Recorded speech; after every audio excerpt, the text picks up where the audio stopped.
Anchors up, sales at full. Welcome to the Sloopcast. How you doing today, Kyle? Doing pretty well, Jared. How are you doing today? Doing good, doing good. New tradition, good tradition. Oh, that was a wet one. That went everywhere. Yeah. You Saying need to wipe the camera. Wipe the camera there a little bit, Jared. It went everywhere. Yeah, you know what? We roll forward. We go forward. Sometimes I make a mess of things. That's kind of what I do here. Sometimes people. All right. We're going to continue the trend of last week's episode of going to continue talking about the coaching staff here. Went on a little ramble last week on some major coaches that we did for Ohio State. And got a lot of negative feedback. This week. We got a lot of this week. We're going to go ahead. Got a lot of negative feedback for last week's episode, and I just want to say, I stand by every word.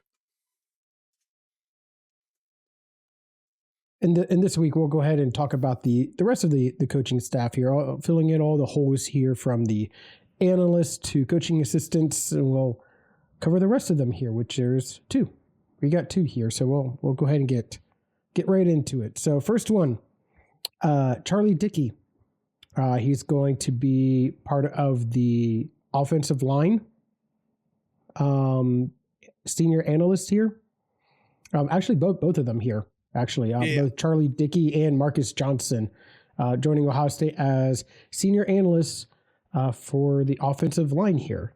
So really interesting here. I kind of take this as they're not looking to replace Fry. They're looking to bring someone in and surround the offensive line coach with supporters there. Sure. And something that we had been predicting, not that we were, I think a lot of people were predicting it. One of the things we were predicting is that Tyler Bowen was in fact given when he was officially introduced, was in fact given the run game coordinator title. So yeah, you bring in Charlie Dickey, Marcus Johnson in to help with the offensive line recruiting. Is that official? Yes. It was said in the official, at least press release, if not press conference. But yeah, he is run game coordinator now. Tyler Bowen is. Well, let's talk about these two. So Charlie Dickey used to be a former guard at Arizona University. 32 years of experience coaching offensive line.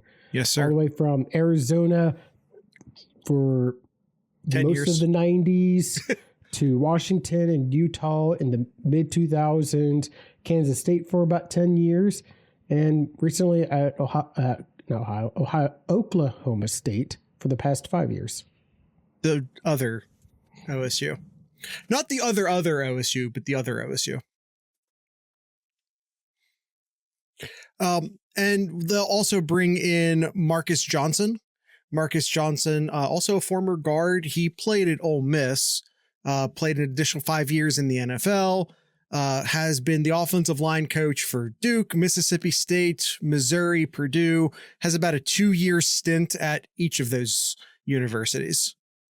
So bringing in, on top of Tyler Bowen, a lot of experience to solidify the offensive line, which it had often felt in recent years that Mark Pantoni, Ryan Day weren't investing in the offensive line, whether it be NIL or with, when I say coaching, that's not me taking a shot at Coach Fry, but rather the support staff around Coach Fry.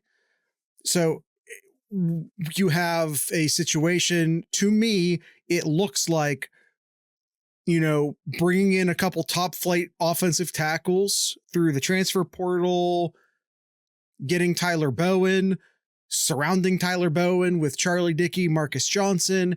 It looks like Ohio State has learned from their mistake of not properly investing in the offensive line.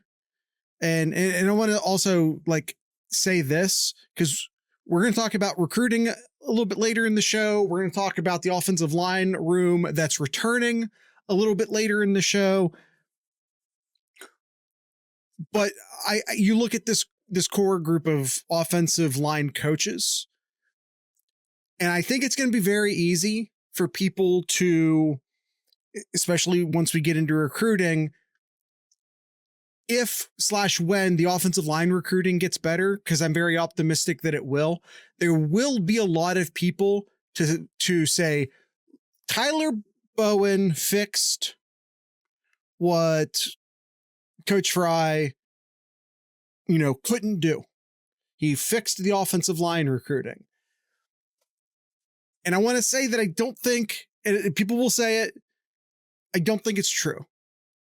I think that Coach Fry, and I'm not saying he was a spectacular recruiter. We have spectacular recruiters on this team. Coach Walton, Coach Hartline. We have fantastic recruiters on this team. And I'm not saying that Coach Fry was one of them. I am saying that he was a lot better recruiter than I think people, including us, gave him credit for. I think the issue with offensive line recruiting at Ohio State, when it comes down to it, is that when it got down to November, December, we were just getting outbid for players. We were just simply getting outbid for players. And I think we're not going to do that anymore. I think Ohio State's going to, again, all these indications pointing towards Pantoni and Day reinvesting in the offensive line in a way that they haven't done in the NIL era. Austin says, I think it helps he's Bowen becoming the offensive line coach at a time where the Ohio offensive line class and the OL class in general is not only good, but quite possibly the most polished offensive line class nationally of all time. That also helps. Yeah, absolutely. That all helps. Not gonna say otherwise on that. But if Ohio State can land a couple of the top flight national guys that they have really good relationships right now, and we'll talk more about that in the third segment of the show. But if they can land like one or two of those top flight national guys, that's something that Ohio State was not doing.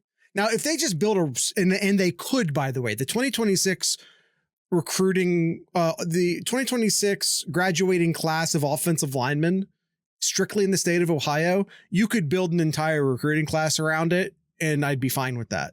It's actually that deep just in the state.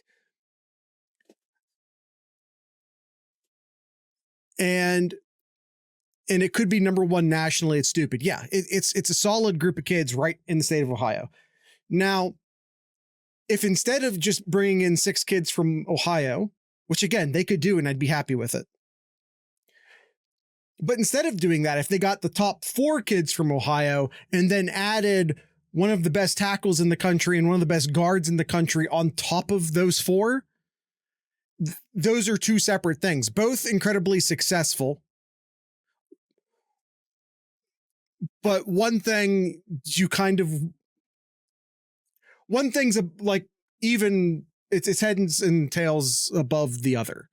If you can get your 4 best Ohio kids plus the, top flight cherry pick national guys, then that's not something you would have expected Ohio State to have done the past few years.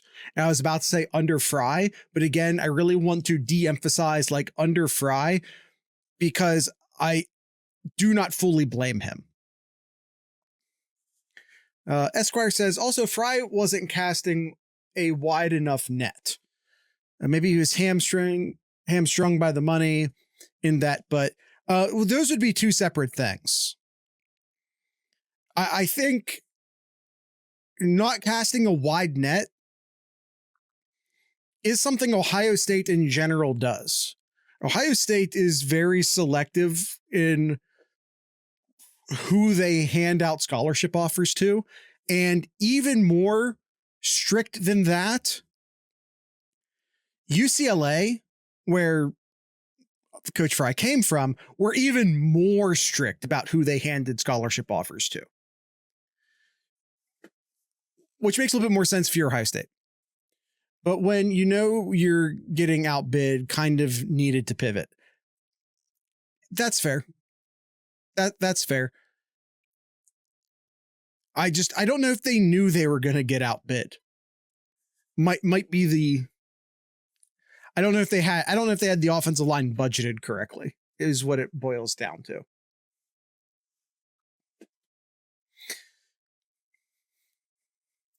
All right, Kyle. How do you feel about the offensive line class? Or excuse me, not the offensive line class, but just these coaches coming in, maybe Ohio State's fluctuating philosophy on the offensive line, general thoughts and feelings? Yeah, I mean, I mentioned a little bit about last week, but I think this is it's going to be a work in progress. This isn't like a home run hitter like when Ohio State hired Jim Knowles, when they hired Kelly as the offensive coordinator. These aren't home run hitters here that I think a lot of Buckeye fans wanted to see here. Just hit the ground running and hopefully go for a back-to-back title run here. But this is going to be a work in progress type of coaches here for looking at the long haul rather than the short term here. Sure. As far as the short term goes, they bring in Phillip Daniels through the transfer portal. They bring in Ethan Onyanwa. That's as good as I'm going to get on that pronunciation for now. I don't think it was terrible. I'm going to give myself a B.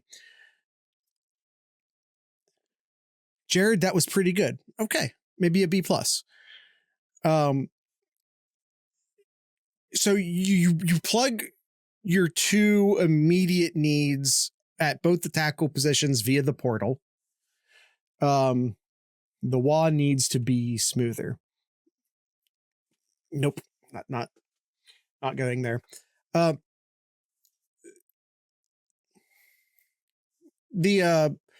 yeah, you fill those needs immediately. Daniels is young. Daniels was a redshirt freshman last year, so he'll be a third-year sophomore coming up. He's not going to go pro right away, even though he theoretically could after this season. He's not going to. So you're going to get at least 2 years with Daniels. Onyanwa is this is his last year. He's going to be a 1-year plug and play guy, but you already have Ian Moore, who brought, and I guess we're talking about the room coming in now. You talk about the room coming in now. So those are your two tackles, but you already have Ian Moore, who was a freshman last season. He'll be coming into his second year at Ohio State. He had a lot of positive buzz throughout the entire year at practice. I don't think it's, I think he's a totally, at this stage, a totally serviceable backup. And if you absolutely had to throw him in because someone got hurt, I don't think you're too upset about it. Mm-hmm. You got the Armstrong twins, who were also freshmen last year, and you have a top flight offensive tackle from the 2025 recruiting class in Carter Lowe, who is enrolling in the spring. The tackle room this year is already, in my opinion, better than it was at this stage last year.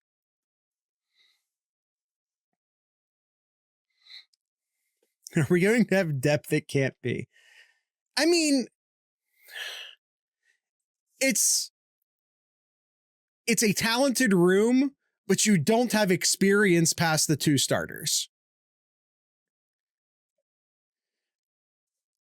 So depth being pretty relative. Yes. Yes. Mhm. Relative is a good word. Yeah. Nothing that I think like last year, there was a lot of names a lot of people knew. They knew Donovan Jackson. They knew Josh Simmons. They knew Seth McLaughlin. Like they knew a lot of names. I know there aren't going to be a lot of like fans in general that's going to recognize a lot of the names here, but a lot of talent on here is just the experience is not there. So I think what should we expect this year is just some growing pains to start off here, just like with any young team here, just some growing pains and just knowing that they're going to get better over time, and you just got to stick it through the hard times early on and let them learn and get better as the season goes along. Yeah. And I mean, and again, he's new at Ohio State. It's his first year at Ohio State. But Onyenwere is, I want to say 3-year letterman. I don't remember exactly, but I believe he's a 3-year letterman. Austin says yes. Phillip Daniels played the entire season last year for Minnesota. So again, you don't have like the cohesiveness of being at Ohio State and playing for Ohio State and playing next to the teammates that you're going to be playing next to. You don't have like that cohesiveness, but you do have game experience. Is it, in the case of Onyenwere, is it Big Ten or SEC level starting experience? It is not.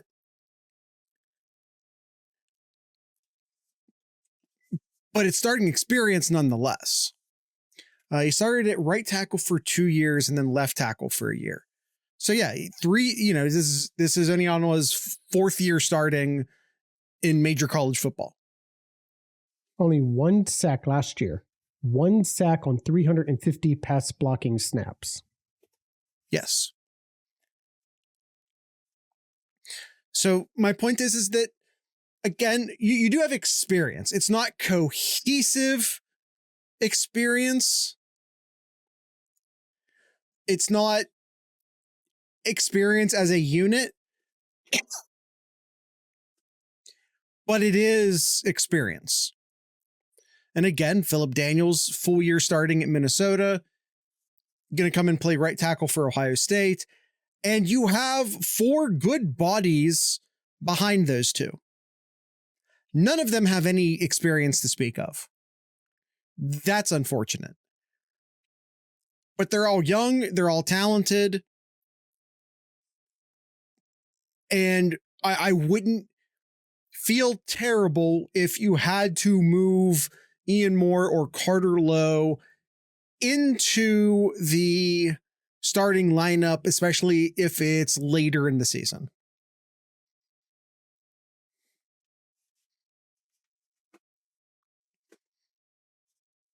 That's all I'm saying.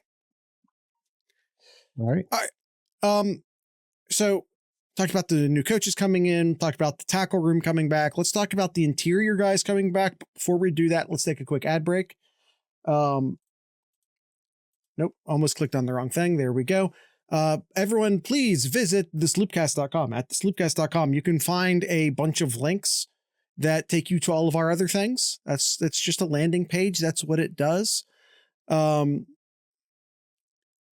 Austin says Onyenwere played Texas and gave up no sacks. There you go. Check out our merch stores. We have 2 different merch stores. One is specifically like Sloopcast merchandise, and the other one's just more celebratory of the state of Ohio merchandise.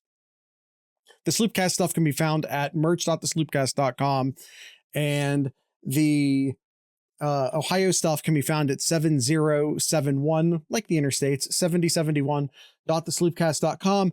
And hey, if there's anything in the Sloopcast store you want, you better get it, because Ohio State just likes to take shit down for no good reason. Absolutely no good reason whatsoever. They'll just take it down. So if you've been thinking about getting something in that store, you probably should do it before it's too late. Like I'm not trying to pressure sale you. I'm really not. But the lawyers at Ohio State are trying to pressure sale you. Just saying. So you can find all those at merch.thesloopcast.com, and you can find all of our other links at it's an aggressive pull, Kyle. You can find all the other links at thesloopcast.com. For literally no reason. They took down our Know Your Enemy shirt. It's a shirt that says Know Your Enemy, and it has the M X'd out. So I don't know if Ohio State's claiming they own the font. They don't. I don't know if they're claiming that they own the phrase Know Your Enemy. They don't. Or if just they just decide that they own red X's now. I don't know.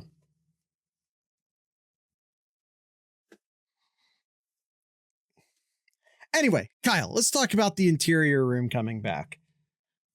Who do you have? Like, who do you think the starters are? Who do you think the backups are? What's your feelings there?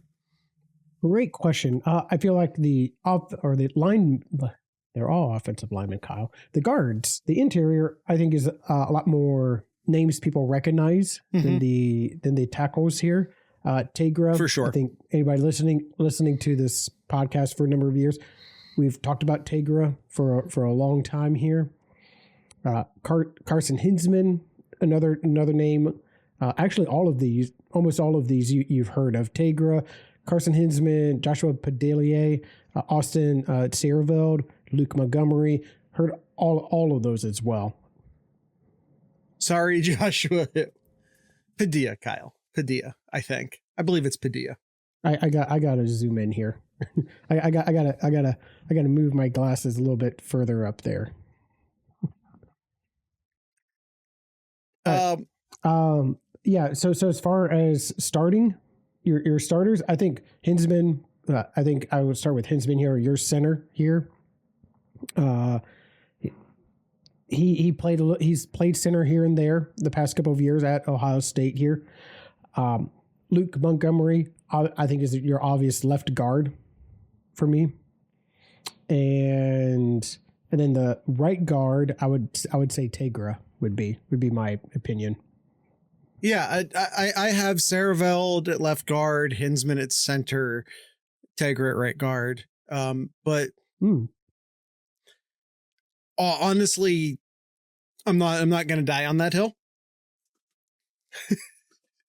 To be honest, if we had the word "the" and a red X trademark, I would have so much respect for the universities / outside counsel's IP group. Ohio State does have the word "the" trademarked. They successfully got that through. It's under very specific circumstances. Sports apparel, probably colors involved. I don't know, but they did. Good luck actually enforcing it in court. I think might be the more, but they did successfully trademark the. Excuse me, the. So yeah, you got Luke Montgomery, who could very well start at either guard. You got Joshua Padilla, who I think could start at center. I don't think it's outside the question that Padilla starts at center and Hinsman plays one of the guard positions. Quite frankly, I look at the Ohio State interior and I think I see 4 starters. 5, actually. I think I see 5 starters. And I'm a little bit surprised that, like, maybe, and we still have the spring coming up, so this can still happen. We didn't see anyone bounce out of that room. Transfer portal's a thing. You got 5 starters and 3 spots to put them in. Maybe they don't feel like it's decided who's going to start yet, so they're all still fighting. But Seierveld, Hinsman, Chabola, Montgomery, Padilla, I feel like these are all starters.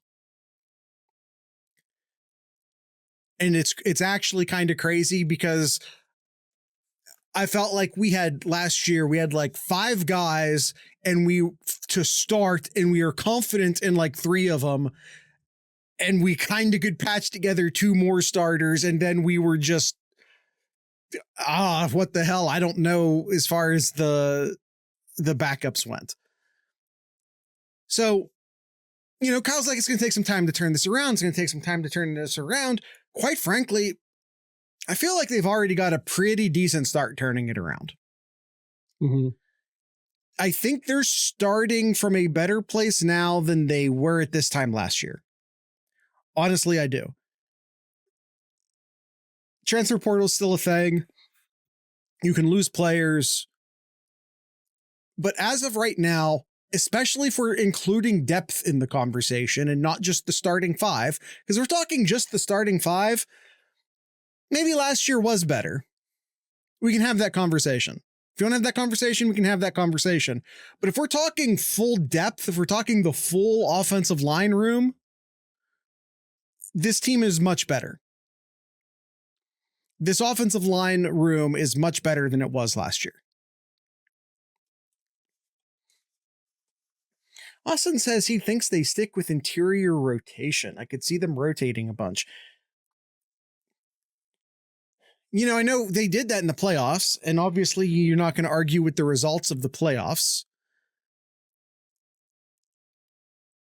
But that really just goes contrary.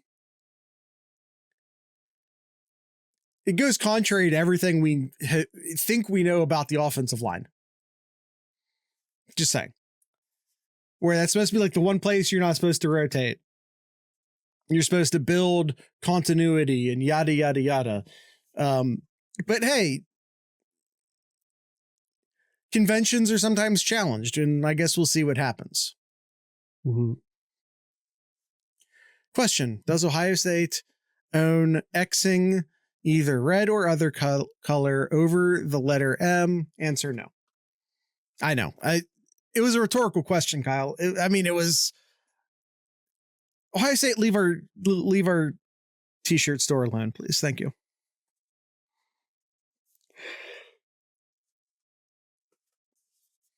All right, Kyle. The interior offensive line. We obviously talked about like who we think the top 5 guys are. You still have Gabe Van Sickle on roster, who was a freshman last year. Interesting to see what he can do. Don't necessarily have a great feel for a lot of the young interior guys because they actually had some decent depth along the interior. So we didn't hear as much about him as like maybe we heard about Ian Moore and where he was in his development because tackle depth was so much more of a concern. So there's a little bit more room for Ian Moore to get involved and be in rep with, a higher level of, in practice with the higher, maybe not the 1s, but the 2s that, an opportunity to say Gabe Van Sickle didn't get. You also add Javen McFadden and Jake Cook coming in, both spring enrollees coming into the team, coming into the spring camp. We'll see what they're able to contribute. But like I said, you have like 5 starting quality offensive linemen in the interior, including 2 separate centers. I don't see any of the freshmen, or either of the freshmen in this case, making some big splash along the interior of the offensive line this year. Could Carter Lowe get involved? Sure. He's supposed to be very, very talented. He's also spring enrolled. Could there be special packages maybe to get Carter Lowe involved? Could Carter Lowe get involved on the inside? Maybe. But I'm not expecting anything from the interior guys in this incoming recruiting class. Mm-hmm. If anyone was to get involved, it would have to be a tackle. Exactly, Austin. It's just where they're the lightest. Yeah, just too many guys in the interior. Any additional thoughts on the interior offensive line, Kyle? No, very talented. Just not a lot of experience, but a lot of talent there. So be really interesting to see. I do agree with a lot that you said there about, yes, I think they are better where they were this time last year, but can they get to the point where they were 2 months ago this year too? I don't know. We'll see. I mean, experience goes a long way of seeing how well you can improve throughout the year, but yeah, we'll see. Experience and development, and say what you want to say about recruiting. And a lot of us give crap to Fry about recruiting and all that, but exactly he was a hell of a developer. And how well or how not well will that be this year for the offensive line? Esquire asks, how much of Chip's pulling / counter schemes stay in the playbook? Good question.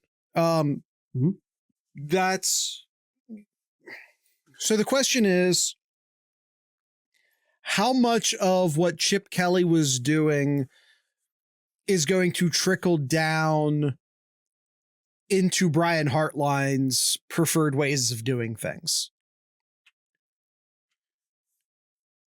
Additionally, and I will admit I haven't done this yet, we do have a run game coordinator at Ohio State now, a new one in Tyler Bowen. Gonna have to take a look at what Tyler Bowen's preferred ways of doing things in the run game is. He's obviously going to have some, they don't give him that title without giving him some influence. So, we'll have to take some time, look to see what type of run games and schemes Tyler Bowen ran at Virginia Tech and, his previous stops. So we can take a look at that. Again, I admit I haven't done that yet. I haven't sat down and looked at Virginia Tech tape yet, but, like I said, it just depends. I think it's a great question. I don't know. It depends upon what Tyler Bowen likes to do. It depends on what Brian Hartline, what he's going to like to do. You can go ahead and take the bet right now that the passing game is still going to look like Coach Day's passing game. That's not going anywhere. Mm-hmm. The run game, hey, why mess with something that wasn't broken? But Hartline's going to have his own way of doing things. Excuse me. And Bowen's going to have his own way of doing things. So we will see.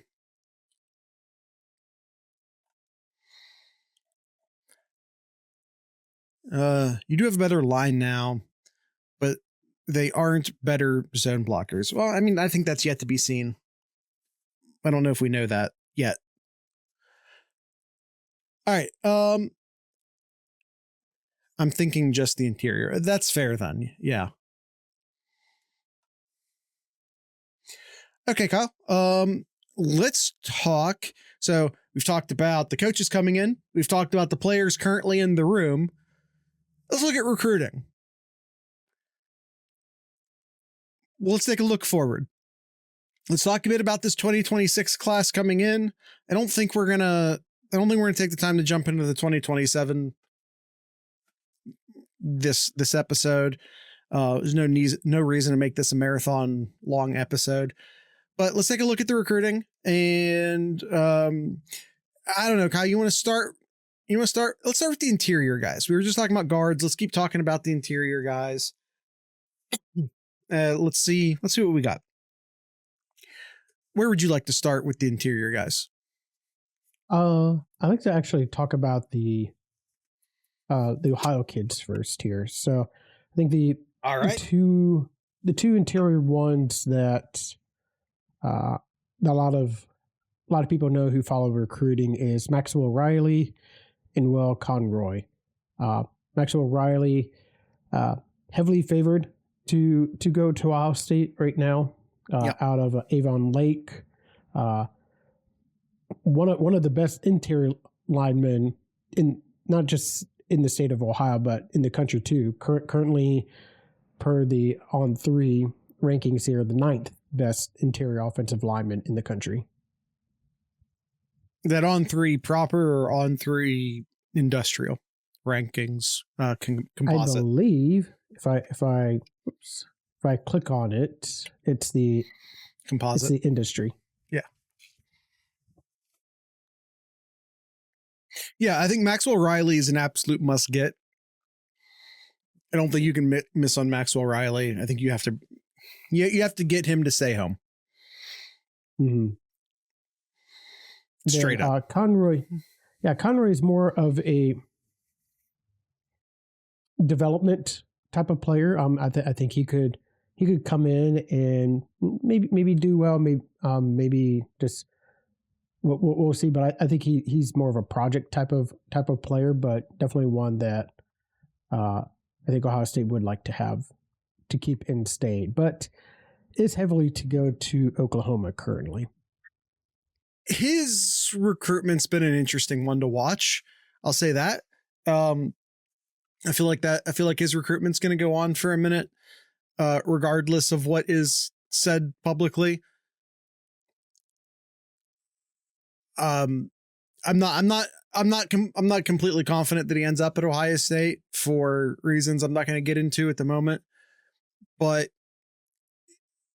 yeah, I've definitely lost confidence as far as Ohio State and Conroy and Ohio State and that relationship. I'm not saying it's not going to happen. I will say Coach Fry had a close relationship with a lot of these Ohio players, and losing him has been a setback, which is just the nature of coaching. That's just the nature of recruiting. That's how it works. They develop a relationship with a specific guy, then the specific guy leaves. Happens all the time. Is what it is. But there has been a bit of a setback in that area as a result.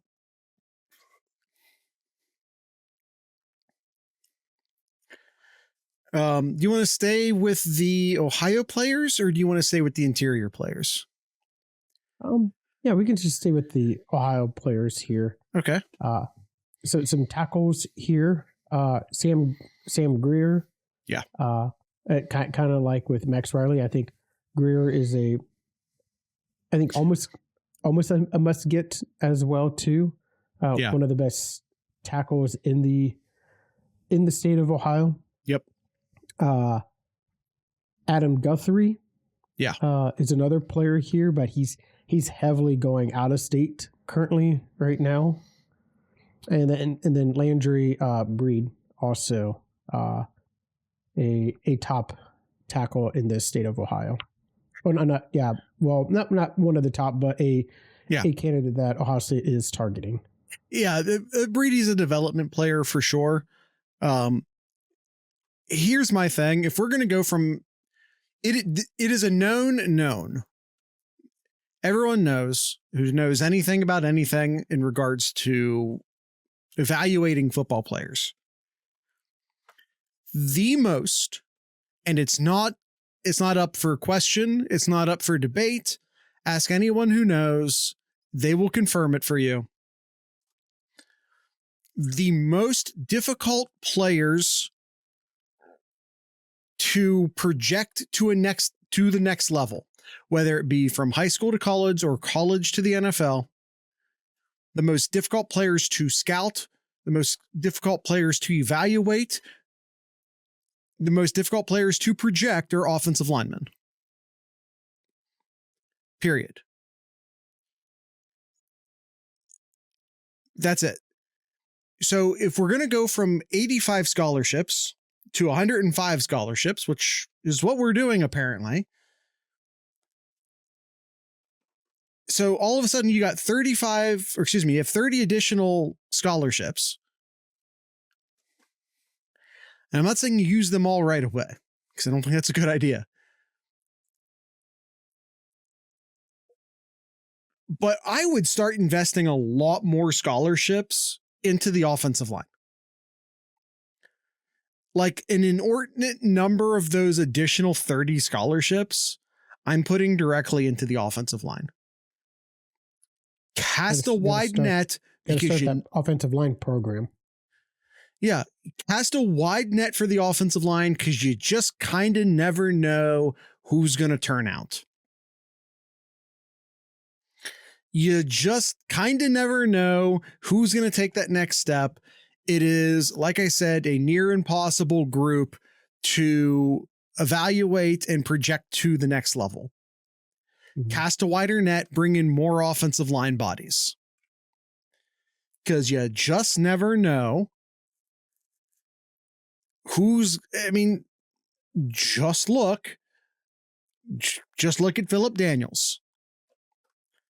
He just graduated from Ohio, an Ohio high school, that is, 2 years ago, where he didn't come to Ohio State. He wanted to come to Ohio State. He doesn't come to Ohio State. And now it turns out he actually is good enough to play for Ohio State. So Ohio State does everything they can do to, okay, you spent 2 years in Minnesota, time to come home. I think ideally you spend an additional 3 or 4 scholarships every year on offensive linemen so that you hopefully can prevent the next Phillip Daniels or whomever from going to Minnesota first, so that you end up paying a premium for them to jump over here via the transfer portal. Mm-hmm. That's just my thought on it. And I think whether we're talking about Breedy or talking about some of these other players, keep those kids in Ohio, see how they turn out. Yeah. So let's talk about some of those other kids here. Texas has always been. Hey, Kyle, let's do that after the ad break. You can support us financially, either by buying the t-shirts I already talked about, or by going to patreon.thesloopcast.com and supporting us monthly. You can invest in us for as little as $3 a month. That gets you premium access to the Discord, that gets you early access to episodes, get you all sorts of neat little benefits. And speaking of the Discord, come join our Discord. Yes, there is a premium section of the Discord, but there are people who have been in our Discord server for years and who have never paid a dime for it. And that's okay. I'm fine with that. But they stay in the free sections and they're happy in the free sections, and we're happy to have them. That could also be you. Come to the Discord server, discord.thesloopcast.com. And then if you hang out there for a minute and you decide maybe you do want access to the premium channels that we do have, $3 a month. But you got nothing to lose just joining the Discord server. Also, be sure to follow us on youtube.thesloopcast.com. Let's get back to the episode. All right, some of the offensive tackles here outside of the state of Ohio, well, offensive linemen in general here. Felix Ojo, one of the best tackles in the country, resides in Texas. Ohio State has done pretty well in the state of Texas and getting some really good recruits out of there. Maybe not. I think that's a long shot right now, but you never know. I'm not saying I'm picking Ohio State, because I'm not. If the option is Ohio State or the field, I'm taking the field with Ocho. Yeah. But I think Ohio State does have a realistic shot. Like, it's not outside the question of possibilities. Yeah. Now, you have Micah Smith here. Yeah. This one you gotta keep an eye on. Coaches gotta really get to talk to him more, especially with Justin Fry leaving here. He built a really good relationship with Justin Fry. Micah really liked Fry from what I understand here. Got to reel him back in and hopefully keep that good positive appearance for Micah here. Yeah, and I will say I also have him tagged as a tweener essentially meaning that he might be a tackle, he might be a guard, he might be a guard, he might be a tackle. I have him, as Kyle said, I do have him listed with the tackles at the moment, but could be a guard, could be a tackle. Okay. Jackson Cantwell, everybody's going after him. Arguably the best tackle in the country here. So you gotta put your name in that hat too, and in Ohio State, hope it would fit here. And Ohio State has a good relationship there. Again, if it's Ohio State versus the field, I'm picking the field. But Ohio State is in there. Consensus number one. Yeah. Ohio State is in there. They have a realistic shot. Again, picking the field over Ohio State.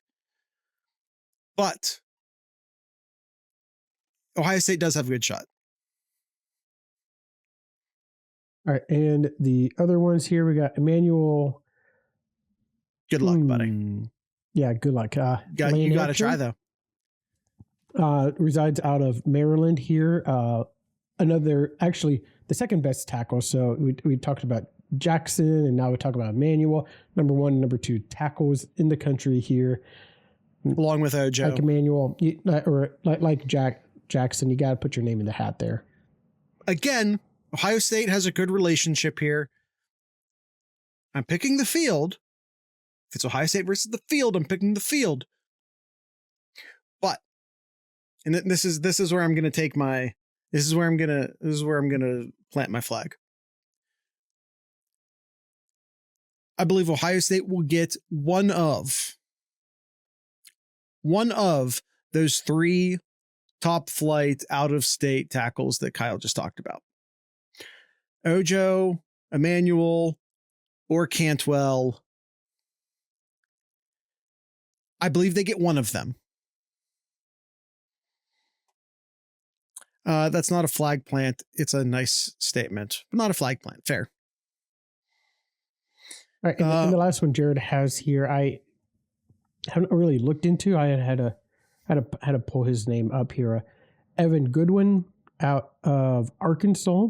No, that's a state that you don't really hear too much Ohio State really going after. But here we are with Evan Goodwin here. There's a good pre-existing relationship between Tyler Bowen and Goodwin, which is one of the reasons why you see him pop up on this list, where he's not someone we had talked about previously when talking about offensive line recruiting. 6'7". Going into your senior year, you're 6'7", 300 pounds. Whew, that's a big boy. Haha, good job, Austin. This Esquire says, this feels like the inverse logic of Tom's never picking a team to go undefeated. For each player in the aggregate, you take the field, but Ohio State is strong enough in the field to get one. Bingo. I don't favor Ohio State for any one of those three top flight offensive tackles. But as you stated, in the aggregate, I do think they end up with one of them. Yes, that's well said, Esquire, or Tom via Esquire, perhaps. But yeah, that is how I feel about those three top flight offensive tackles. Yes. All right, and the last three names here, we'll kind of wind things down here. Darius Gray, interior lineman out of Virginia, another state I think Ohio State has some success recruiting out of as well. Name to keep an eye out. One of the best interior linemen in the country, currently number 27 in the industry rankings over on 33. Deron or Parks just three out of. Hold on, real quick. Gray. Ohio State had a good relationship with him already. And on top of that, Bowen had a good relationship with Gray already. Word is Gray is very happy. Darius Gray is very happy to see Bowen go to Ohio State. So the addition of Coach Bowen to the staff could at the very least help secure maybe Darius Gray, who I believe is the top interior offensive lineman in the country, at least per some people. could be on his way to Ohio State. Mm-hmm. All right, Deron Parks out of West Virginia. Again, don't hear too much about West Virginia here, but hey, Ohio State has a really good prediction score currently to nab Deron Parks. Yeah, I think this is another would be another good get if Ohio State can keep him. Yeah, Deron Parks, just right over the river. Almost an Ohio kid. Plays for Cardinal Mooney. So once again, not far from Ohio, just right there, almost an Ohio kid. So that's it. That's all I have to say. Like, you should be able to go get him. You should absolutely be able to go get him. And the last one, Tyler Merrill, out of Pennsylvania, already committed to Notre Dame. One of the best interior offensive linemen, 84th nationally overall. Any thoughts that you think that he may flip or potentially not keep his commitment to Notre Dame, or just maybe just a name to keep out for? It is very early in the cycle. That's all right. That's my take on it. It is very, very early in the cycle. I honestly, I really just honestly don't think a whole hell of a lot about commitments at this point.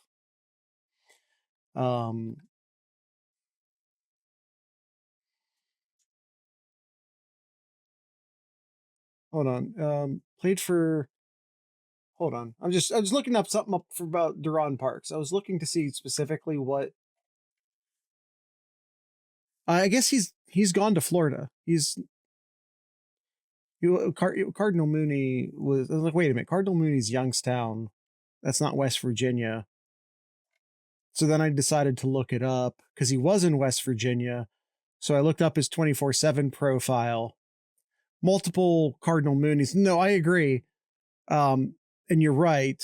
But I guess he's gone from West Virginia to Florida. So he's in Sarasota, Cardinal Mooney. Not 100% sure what the story there is, but regardless. I had missed that. Mm-hmm. All right. Yeah, Tyler Merrill, yes, he has committed to Penn State. He'll probably end up staying with that commitment, but it's early. It's early. That's all. It's early. Things change. Things continue to change. It is worth noting that is very literally Coach Bowen's territory. So if you're really interested in flipping Tyler Merrill, you just signed the right coach to do it. If that was your goal. So some new names, some old names, some new names in some old names in some new locations. I feel optimistic at this point. I feel optimistic about this recruiting class for Ohio State, for the offensive line, more so than I felt optimistic about an Ohio State offensive line recruiting class in a very long time, The Ohio State offensive line recruiting classes have been bad for a while now. They have been subpar for a while now. I think they really break the cycle this year. This recruiting cycle, I think they break that bad luck streak. But, I think they at minimum need, I don't want to say at minimum Darius Gray. Because that's asking a lot to get Darius Gray. But Man, you get one of those top flight tackles, you add Sam Greer, you add Micah Smith, get Adam Guthrie. That is such a solid base. That is such an amazingly solid base of just 4 players. And then you have a lot of other options out there. If you can get Will Conray back into the fold, if you get Deron Parks or Tyler Merrill on top of those 4 players. But like I said, one of those top flight tackles, add Sam Greer, add Micah Smith, Adam Gunn. Wait, was it 5? I said one of the top flight tackles, Micah Smith, Sam Greer, Adam Guthrie. I keep putting an N in his name. It's not Guthrie. It's Guthrie. Guthrie. Even when I'm saying Guthrie. It's just Guthrie. Not Guthrie. Add Maxwell Riley. If you just get those 5 guys, that's one of the best offensive line recruiting classes Ohio State's had in a long time. If you just get those 5 guys, Guthrie would be such a Viking ass name. It's the old folk singer. That's why I always want to say Guthrie. But yeah, you get those 5 players. That's an amazing offensive line recruiting class. And if you can sprinkle on top of that Londre Breedy, Evan Goodwin, Darius Gray, Will Conroy, Tyler Merrill, Deron Parks, Darius Gray, Dare. You guys were correcting me on that earlier in the chat. It's Air, right? Yeah. Air. Darius Gray. Get those 5 guys and then maybe sprinkle 2 of those other names I mentioned on top of that. That's a great recruiting class. That's an amazing offensive line recruiting class, better than we have seen at Ohio State in a very, very long time. And it's very, very achievable.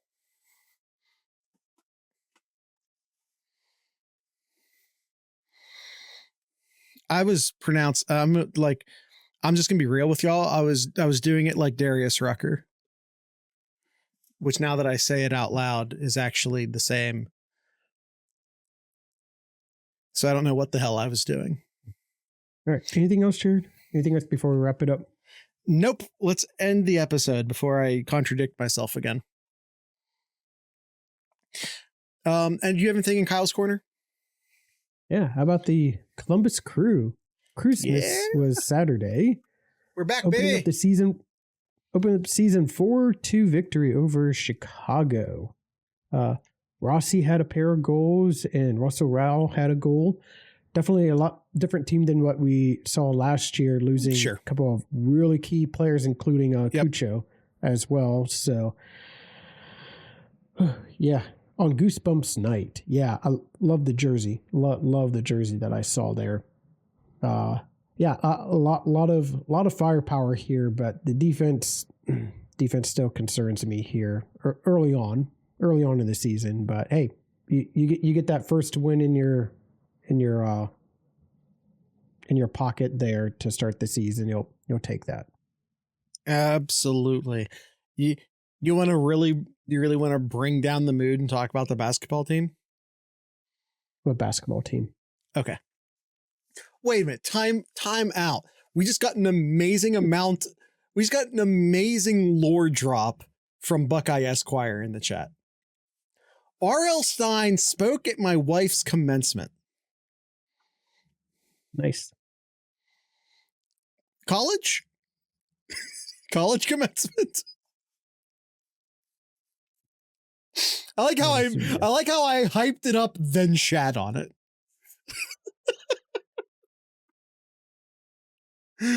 Oh, that's funny. All right. Kyle did Kyle's corner. I guess it's my time to do the band thing. Tonight's song of the day, which if you're listening to the podcast version of this, you can just stay right where you are and keep listening. You'll hear the song. If you're watching on YouTube, there's a link down in the show notes where you can go and listen to the song for yourself. The name of this band is the Floorwalkers. They are a Columbus-based outfit. So with all that being said, I'd like to encourage everyone to drink local beer, listen to local music, and of course, support your local podcasters. Once again, these are the Floorwalkers.